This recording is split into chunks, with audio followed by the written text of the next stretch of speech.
Fala pessoal, sejam muito bem-vindos a mais esse episódio do Café com Finanças, aqui onde você aprende a controlar o seu dinheiro, a fazê-lo sobrar todos os meses. Eu sou Luiz Henrique, especialista em inteligência financeira, e eu ensino você a fazer sobrar dinheiro todos os meses para que assim você possa conquistar seus objetivos, realizar seus sonhos e alcançar a tão sonhada liberdade financeira. E o tema desse episódio é orçamento de vidro versus orçamento blindado, como blindar o seu orçamento para que você não possa cair em armadilhas, para que você não possa ter imprevistos por aí, para que você possa ter uma vida financeira tranquila e saudável, sem abrir mãos do seu lazer, sem abrir mão dos seus sonhos, sem abrir mão das suas viagens e daquilo que você gosta de fazer. E de onde é que veio esse tema, Luiz? Me explica aí, por que orçamento de vidro versus orçamento blindado?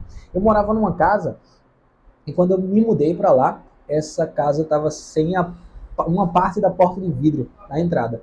E foi bem interessante porque eu cheguei e falei assim, o que foi que aconteceu com essa porta de vidro? E aí a dona da casa, era uma casa alugada, ela disse assim, o inquilino anterior quebrou e ficou responsável de repor.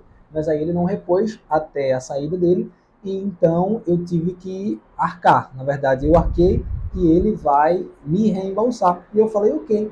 E aquela pessoa, o profissional, chegou ali, pegou aquela porta de vidro, fez a medida, colocou lá de volta. E o que foi que aconteceu? Eu percebi que quando ele foi instalar, eu já estava morando lá dentro, não impedia porque não era a porta principal da entrada, tinha a porta da garagem, tinha uma grade na frente e em seguida na entrada da sala era essa porta. E ela não impedia que eu morasse lá enquanto eles trocavam. E quando esse profissional ele entrou, ele fez a medida e foi colocar lá a porta, eu percebi que ele tinha feito uma porta menor, mais ou menos 2 centímetros menor. E o que aconteceu? Ela ficou folgada. E ele colocou um calço nela para que ela não batesse. Mas mesmo assim, quando aquele calço saía, ela começava a bater. E o vento batia e ela simplesmente fazia assim. Ela começava a bater na outra parte e isso talvez causasse lá na frente um grande problema. O que foi que aconteceu? Certo dia, eu estava abrindo aquela porta e quando eu abri aquela porta, a porta simplesmente se espatifou. Portas temperadas ela tem um benefício de que ela não fica laminada. Elas são feitas exatamente para quando quebrar, elas se partirem em vários pedaços para que possam não machucar a gente. Mas foi exatamente isso que aconteceu. Ela se quebrou na minha mão. E eu comecei a pensar, imagina só se isso acontece em um momento em que a gente não tem dinheiro, em que a gente não tem recursos para poder trocar uma porta. Tá, aquela porta ali eu poderia ficar sem ela por algum tempo. Mas e se acontecer com alguma coisa dentro da minha casa que eu não consiga simplesmente viver sem? Se uma encanação da pia da cozinha quebrar e eu simplesmente não conseguir consertá-la, se eu não tiver dinheiro para consertá-la naquele momento, como é que eu faria isso? Como é que eu posso fazer para que eu tenha no meu orçamento algum espaço para imprevistos como esse que aconteceu? E aí eu percebi que eu precisava blindar o meu orçamento. O que é blindar o meu orçamento? É a gente ter alguma coisa para arcar com algum imprevisto. É a gente ter a possibilidade de aproveitar também oportunidades que apareçam naquele momento. E logo em seguida, quando isso aconteceu, estourou a pandemia no ano de 2020. E isso foi corroborado ainda mais, exatamente pelo fato de que muitas pessoas que tinham seus orçamentos de vidro, que não tinham espaço para imprevistos, que não tinham reserva para fazer qualquer coisa, elas acabaram indo à falência, ou elas acabaram muitas vezes passando por dificuldade, elas acabaram tendo que diminuir muito o seu padrão de vida, porque a pandemia fez com que muitas coisas fechassem, fez com que o faturamento das empresas caísse, fez com que os empregos se dilacerassem, fez com que muitas pessoas perdessem seus empregos, fez com que muitas empresas tivessem dificuldades financeiras e não conseguiram, então, manter o seu quadro de funcionários. Então, percebam o quanto é importante você ter um orçamento blindado para que você tenha exatamente um panorama de como você pode estar se alguma coisa acontecer. Pessoas que não têm dinheiro sobrando, pessoas que não têm um orçamento blindado, elas vão ter seu orçamento de vidro. Ou seja, aconteceu qualquer coisa, se aquela porta quebrar, você simplesmente não tem dinheiro para arcar com o conserto. Se uma pandemia vier, Deus queira que não aconteça uma outra pandemia pelos próximos 200 anos pelo menos, mas se algo vier, se alguma crise vier, e nossa vida é cíclica, sempre acontece alguma coisa. Quando a gente acha que não vai acontecer nada, o gás da sua casa acaba e aqueles R$ 120 que você achava que ia poupar, agora vai para o gás. Quando você acha que tudo está bem, você adoece e precisa comprar um remédio, seu filho adoece, precisa comprar um remédio. E às vezes aquele remédio é mais caro do que você imagina que ele seria. E isso acontece diversas vezes na nossa vida. E se a gente não tem um orçamento blindado, ou seja, se a gente não blindar o nosso orçamento, blindar as nossas finanças, a gente não vai fazer com que nosso dinheiro sobre no final do mês e a gente não vai conseguir arcar com essas coisas. E se a gente consegue como? Abrindo mão das diversas coisas que a gente podia fazer, como viagens, como nossa educação, como se especializar ainda mais, como buscar novas coisas, buscar novos caminhos, conhecer novos lugares. Isso não vai ser possível se você não tiver um orçamento blindado, se você não conseguir fazer sobrar dinheiro todos os meses. Agora, aqui a gente não vai, eu não vou pegar e vou colocar para você um orçamento e vou dizer assim, esse orçamento é o que você vai seguir, porque a sua realidade é diferente da minha. A realidade do meu aluno A é diferente da realidade do meu aluno B. E o que é que acontece? Em muitos dos casos, as pessoas engessam o seu orçamento e acham que tem que ser daquele jeito. E aí elas começam a se privar de muitas coisas. Elas não adaptam a realidade delas. A gente tem que adaptar o orçamento blindado de cada pessoa. Isso parte de princípios e a gente vai passar alguns princípios nessa aula de hoje.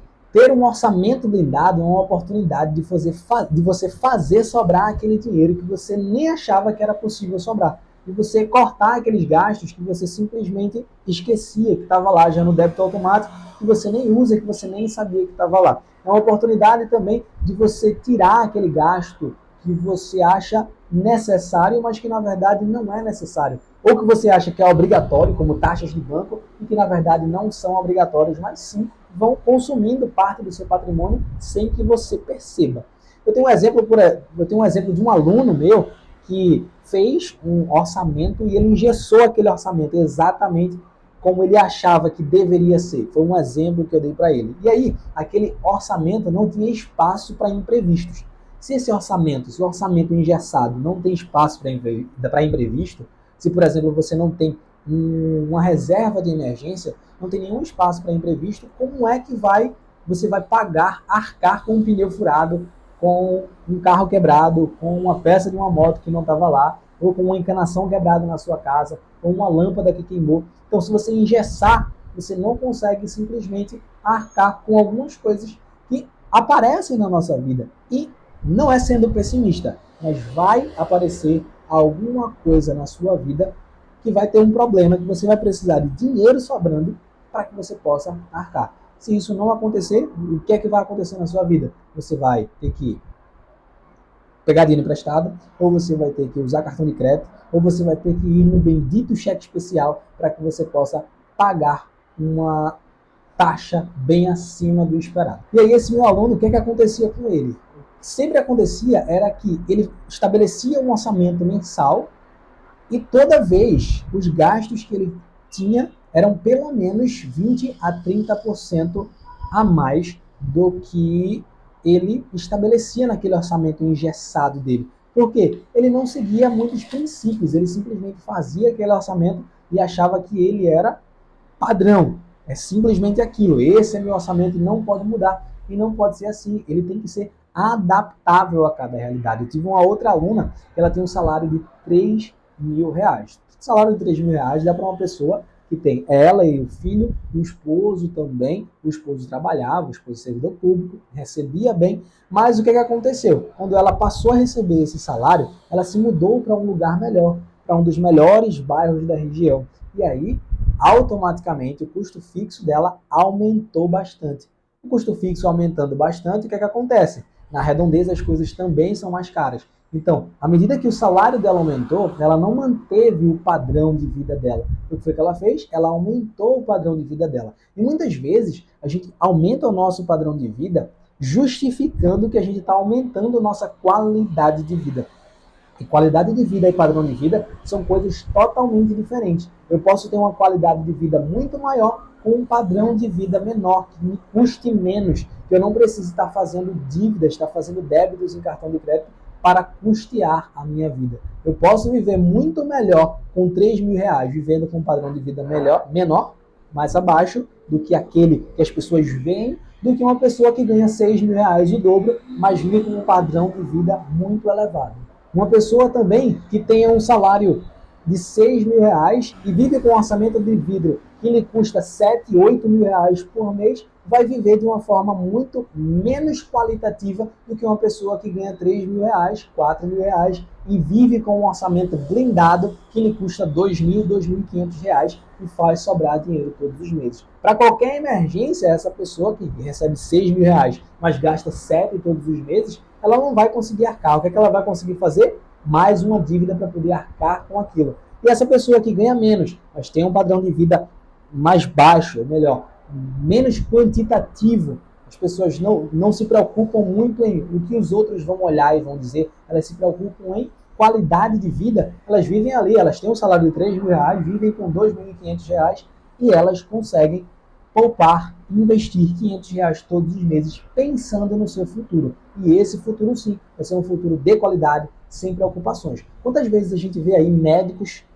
que têm 70 anos, 72, 75 anos e continuam trabalhando, fazendo plantões a rodo, muito mesmo, simplesmente porque eles não têm liberdade. Mas como assim? Eles ganham bem, eles recebem bem, eles têm muitas casas na praia, eles têm o apartamento lá no melhor bairro, eles têm o melhor carro.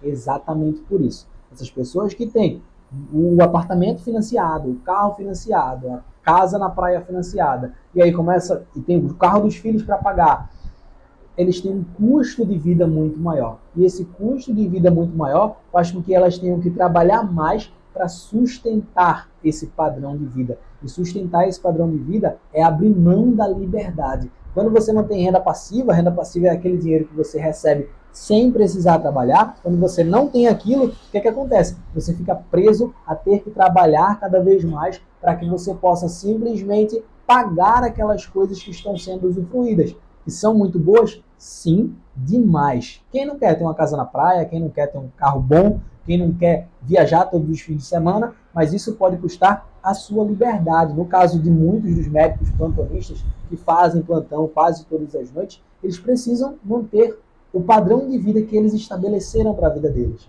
O carro de luxo eles vão ter que pagar, então eles vão ter que trabalhar mais para aquilo. A casa de luxo, a casa na praia, eles vão ter que pagar, então eles vão ter que trabalhar mais para aquilo. Isso, claro, se eles não tiverem inteligência financeira, se eles não blindarem o seu orçamento e fazerem com que o quê? Investir parte daquele dinheiro que eles fazem todos os meses para que ele gere renda passiva lá na frente, para que ele possa trabalhar menos e ter a mesma qualidade de vida. E voltando para aquela minha aluna lá, que ela recebia 3 mil reais e se mudou para um bairro, ela aumentou drasticamente seu custo de vida e ela começava a reclamar o quê? Que ela não conseguia controlar suas finanças. Ah, eu não consigo, porque toda vez eu pago meus custos fixos, seja meu aluguel, conta de luz, condomínio, água, internet, e aí acaba não sobrando quase nada. Inclusive, ela chegou para mim, certo dia, e disse assim, eu tive que parcelar a fatura do cartão de crédito, porque eu não estava conseguindo pagar. Então, veja bem, isso ocorre, isso ocasiona um efeito bola de neve. E o que é o efeito bola de neve? Existe o efeito bola de neve negativo e o efeito bola de neve positivo. Como é feito o efeito bola de neve negativo? É quando você já gasta mais do que você ganha e aí você começa a ter que parcelar muitas coisas para que você consiga ter a percepção de que mês que vem você vai ter dinheiro para pagar aquele parcelamento e aí você parcela a fatura do cartão de crédito, faz outra compra e essa bola de neve ela vai aumentando e daqui a pouco ela está tão grande que ela vai atropelar você e você vai simplesmente visitar alguns inquilinos que são extremamente desagradáveis e são chamados de SPC e Serasa, que de vez em quando essas pessoas que fazem o efeito bola de neve negativo têm que visitar. Agora, o que é o efeito bola de neve positivo? Imagina uma pessoa que ela recebe 3 a 4 mil reais por mês e ela vive com um custo de vida de 2.500 reais.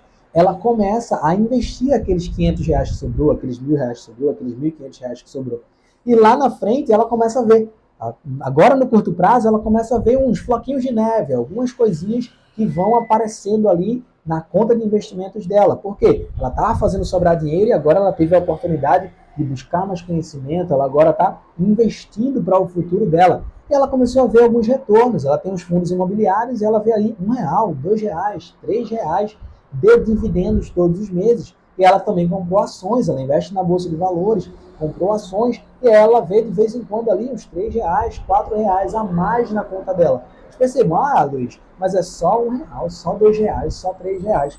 São R$ 3 que ela não vai precisar trabalhar para fazer. O dinheiro está trabalhando por ela. E o que é que acontece? Essa bola de neve ela vai crescendo, ela pega esses R$ 3, R$ 4, R$ 5 que vão crescendo ao longo do tempo e ela reinveste. E ela faz o efeito bola de neve positivo. Daqui a pouco esses dividendos que eram 3, 4, 5 reais passam a ser 10, 20, 30, passam a ser 100, 200, 500, 1.000. E quando ela chega lá na frente, ela vai dizer assim, nossa, agora o meu dinheiro trabalha para mim. Eu já tenho, eu recebia R$ 3.000 e vivia com R$ 2.500. Hoje eu recebo R$ 3.000 do meu salário, eu recebo R$ 4.000 do meu salário, porque pessoas que têm educação financeira, pessoas que pensam em cuidar do seu dinheiro, pessoas que blindam o seu orçamento, elas também pensam em se tornar profissionais melhores. E se tornando profissionais melhores, o que é que elas vão fazer? Elas vão se tornar mais capazes de fazer mais renda e ganhar mais. E aí aquela pessoa hoje, ela está ganhando R$ 5.000 e está vivendo com 3.400, 3.500, R$ 4.000. Só que agora também ela está investindo R$ 1.000 e o efeito bola de neve do que ela já fez lá atrás já está trabalhando ao favor dela. Como assim? Aqueles 10, 20, 30 agora já se tornaram 500, 600, R$ 1.000 que ela recebe todos os meses sem precisar trabalhar. E essa pessoa faz o quê? Mas eu estou ganhando R$ 5.000 e estou gastando somente R$ 4.000. Eu não preciso pegar esses R$ 1.000 que eu estou recebendo de renda passiva e usar na minha vida. O que é que eu vou fazer? Eu vou reinvestir esses R$ 1.000. Então eu vivo com 4.000, recebo 5.000, R$ 1.000 eu já pego para colocar nos investimentos e agora meus investimentos também já estão me dando mais R$ 1.000 que eu vou fazer o quê? Reinvestir para que essa bola de neve fique cada vez maior e essa bola de neve ficando cada vez maior, o que é que vai acontecer? Bola de neve sob efeito positivo, ela vai fazer com que minha qualidade de vida lá na frente seja muito maior e eu possa fazer o quê? Realizar meus sonhos, fazer uma viagem quando necessário.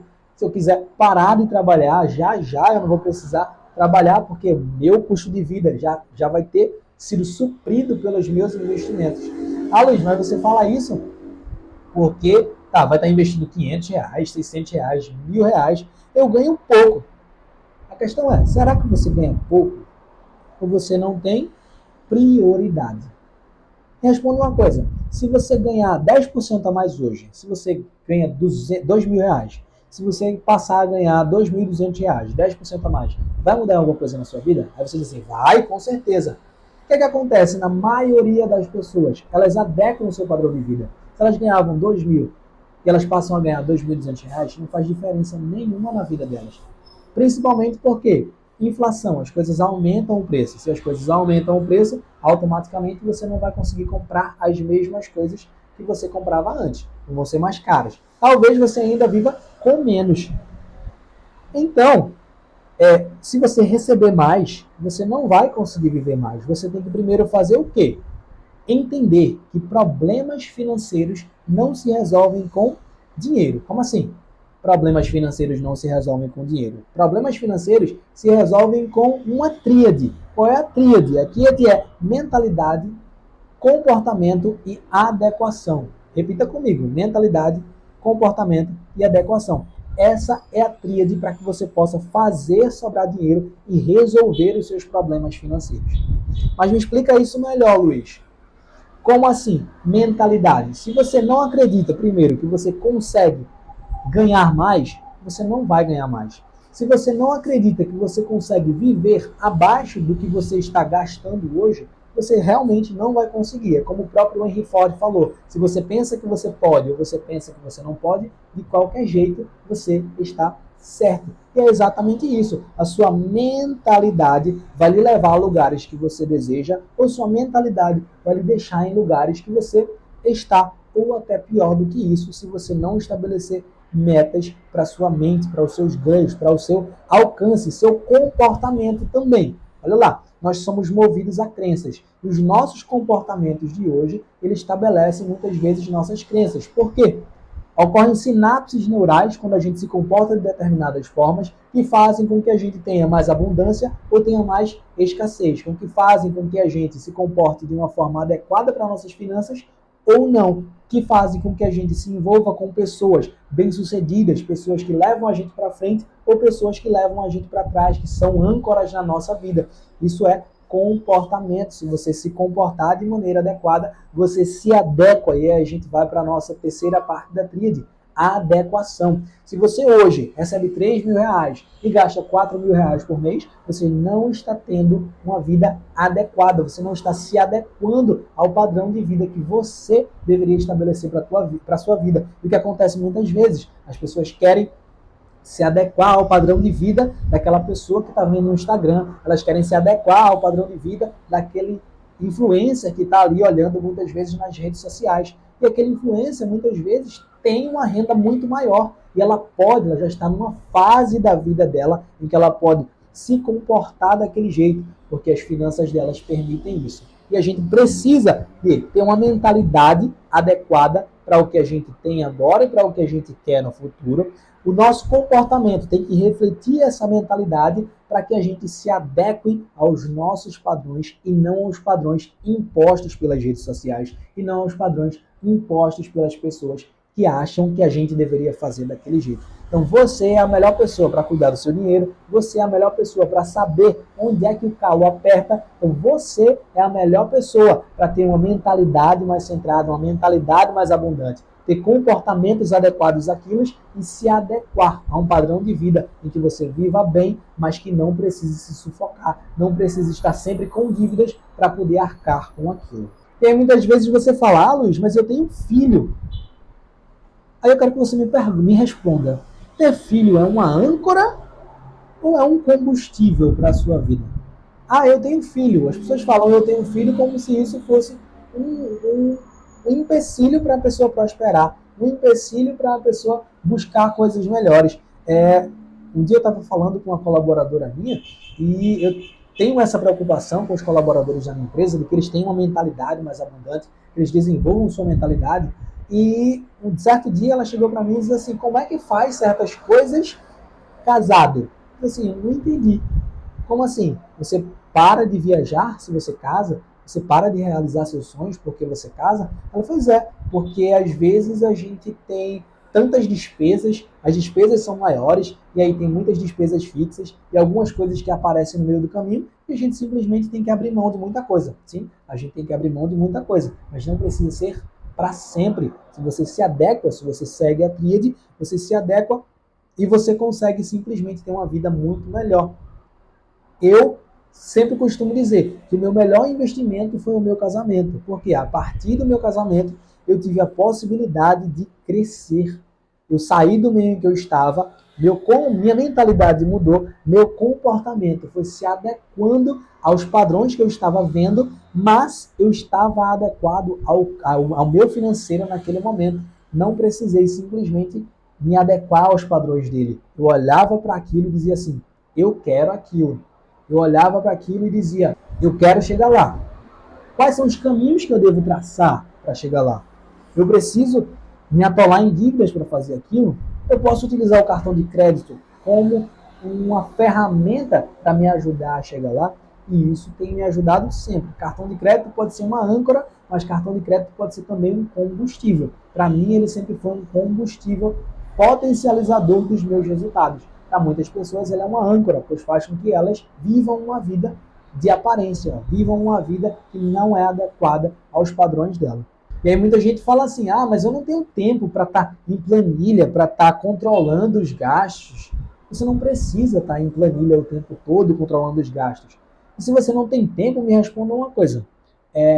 Se alguém sequestrasse seu filho, sua esposa, sua mãe, acontecesse alguma coisa desse tipo, e o sequestrador dissesse assim para você, ó, eu libero ela, mas a condição é você passar um dia, ou melhor, é você passar 1 hora do seu dia, 7 dias por semana, estudando, melhorando as suas finanças. Ou se ele dissesse assim, ok, eu libero o seu ente querido, mas eu libero somente se você poupar no próximo mês 20% do seu orçamento, do que você ganha todos os meses. Nos próximos 3 meses você tem que fazer isso, ou nos próximos 6 meses você vai ter que fazer isso, ou vai acontecer uma coisa muito ruim com você. A minha pergunta é, será que você conseguiria fazer sobrar esse dinheiro? A sua resposta, com certeza, não tenho dúvidas, foi, claro, Luiz, com certeza eu conseguiria fazer isso. Fazer sobrar 10, 20% seria fácil. Fazer sobrar 20% do meu orçamento nos próximos 6 meses seria muito fácil. Por quê? Porque você tem uma motivação, um motivo para a ação. E você teve prioridade. Se você está dizendo que não tem tempo para cuidar do seu dinheiro, eu estou dizendo para você, você está me dizendo que você não tem prioridade para cuidar do seu patrimônio, para cuidar da sua vida, para cuidar dos seus sonhos. Se isso não é prioridade para você, tudo bem. Mas se isso é uma prioridade para você, pare de colocar desculpas, pare de dizer, eu não faço isso porque eu não tenho tempo. Tempo é questão de prioridade. Quando você prioriza o que é mais importante, sim, você arruma tempo para fazer aquilo. Vamos lá, e o que é que as pessoas acabam fazendo quando elas querem fazer um orçamento blindado? Elas acabam anotando tudo. Aí elas anotam tudo, cada gasto, cada big que elas fazem. Faz parte anotar tudo em algum momento da vida? Faz parte. Mas não é só isso. Por quê? Quando você vai anotar o que você está gastando, você já está numa fase da vida em que está muito apertado, que você já não controla mais. E você vai ter que anotar tudo para saber onde você pode enxugar. Mas não é para isso que a gente está aqui. Perceba bem, quando você está querendo fazer um orçamento blindado e você simplesmente anota tudo, você está fazendo um orçamento de vidro. Por quê? Porque você não está estabelecendo objetivos, você não está colocando prazos, você não está colocando metas. E aí a gente tem a meta SMART, em outros vídeos a gente fala aqui também. Então, se você não coloca objetivos, se você não coloca um prazo para aquilo, se você não coloca uma meta para aquilo, você acaba fazendo um orçamento de vidro. E como é o jeito certo de fazer aquilo? Você precisa fazer uma meta de custos inteligentes. E aí eu vou falar para vocês agora aqui, prestem bastante atenção. Essa meta de custos inteligente, meta de gastos inteligente, meta de orçamento blindado inteligente, você chama com ela como você quiser, esses são os nomes que eu dou para ela, você não vai engessar, você vai colocar um objetivo e se você não conseguir atender aquele objetivo, você adapta aquele objetivo para uma realidade como a sua e em seguida você faz o que é melhor para você.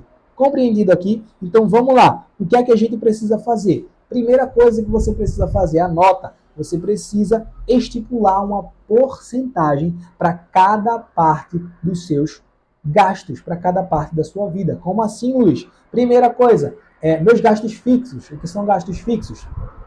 Eu tenho aluguel, água, luz, escola, internet. Tudo isso que é fixo, tudo isso que você paga todo mês e não tem como variar. Você vai ter como gastos fixos e você vai estipular um percentual para aquilo. E aí eu costumo dizer, quanto menor esse percentual de custos fixos, melhor. Porque quanto menos coisas você tem fixa para pagar mensalmente, mais liberdade você tem. E aí mais dinheiro sobrando, consequentemente, você vai ter. O que seria ideal? O ideal seria 10% de gastos fixos. Luiz, isso é impossível. Exatamente. A grande maioria das pessoas conseguem fazer, inicialmente, 80% de gastos fixos, o que é muito. Eu quero que você chegue a pelo menos 50%. Mas vamos colocar aí para uma realidade da grande maioria da população brasileira, que você consiga ter de custos fixos 70% do seu orçamento. E aí você recebe R$1.000, 700 é para custos fixos. Se você recebe R$2.000, 50 ou 70% disso é para o seu custo fixo. E assim sucessivamente. E perceba também, você tem que adaptar isso à sua fase de vida. Quais são as fases de vida? A gente separou aqui pelo menos 4 fases de vida. O primeiro, o endividado. O segundo, equilibrado. O terceiro, o poupador. E o quarto, o investidor. Então vamos começar aqui. Se você está endividado, você precisa primeiro diminuir os seus custos fixos e quitar as suas dívidas. Como assim? As pessoas que estão endividadas, elas já têm muitas coisas para pagar fixo por mês por muito tempo. Porque fizeram um empréstimo, ou porque tentaram fazer um acordo, ou porque tem muitos parcelamentos. E a ideia é que você, se estiver endividado, você vai tentar baixar o seu custo fixo para poder quitar as suas dívidas. Como você faz isso? Aí sim, você vai precisar pegar um caderno, anotar tudo que você ganha, saber se você pode pagar um aluguel mais barato, se você não paga aluguel, saber se você pode pagar uma internet mais barata, um plano de saúde mais barato, saber se você pode morar em um bairro em que as coisas são menos caras, para que você possa mudar a sua realidade de endividado naquele momento. Quando você sai desse momento, você já viu tudo, você agora parou de ter gastos desnecessários, e aí é em casos muito esdrúxulos, muito utópicos mesmo, você vai ter que parar por um tempo e sair para restaurante, você vai ter que abrir mão um pouco do lazer para sair do endividamento. E lembre-se, isso é algo temporário. Temporário. Não é para toda a vida, é para que você passe por aquela fase. Em seguida, você chega aí, saiu de endividado, chegou ao equilibrado. No equilibrado, a sua primeira meta é diminuir os custos fixos por mês. Se você tem custos fixos muito altos, seu aluguel é muito alto e seu salário não é tão alto, por que você não consegue um aluguel mais baixo? Se sua internet é de 500 megas e você paga R$ 200, por que você não começa a pagar uma internet de 250 megas que vai lhe atender da mesma forma por R$ 100, R$ 120? Se você frequenta uma academia e você paga R$ 200 por mês, porque é aquela academia top do bairro, porque você não vai para uma academia em que você vai pagar R$ 100 por mês? E ela atende tão quanto a sua necessidade, mas a sua necessidade real e não a sua necessidade putativa. Putativa é um termo de direito que eles utilizam para algo irreal, algo que a gente acha que ia acontecer, que a gente acha que é real, mas que na verdade não é. Que é, na verdade, a necessidade de status para a gente estar na melhor academia do bairro. Nossa. Enquanto você ainda está naquele equilíbrio. Quando você diminui seus custos fixos, você começa a fazer sobrar dinheiro todos os meses. Saindo do equilibrado, quando você começa a fazer sobrar dinheiro todos os meses, você se torna um poupador. E agora, qual vai ser o seu objetivo? Aumentar a sua quantidade de poupança. Você aumenta a sua quantidade de poupança como? Com hora extra, diminuindo ainda mais seus custos fixos, com renda extra, fazendo alguma coisa que lhe traga mais renda, se qualificando mais para que você valha mais no seu trabalho. E isso faz com que você seja um profissional cada vez mais capacitado. Saindo do poupador, a gente chega ao investidor. Quando você chega na quarta fase, em que você está construindo o patrimônio, você agora cuida do seu patrimônio, você tira tempo para você, você agora estuda sobre investimentos, não precisa ser um especialista em investimentos, tá?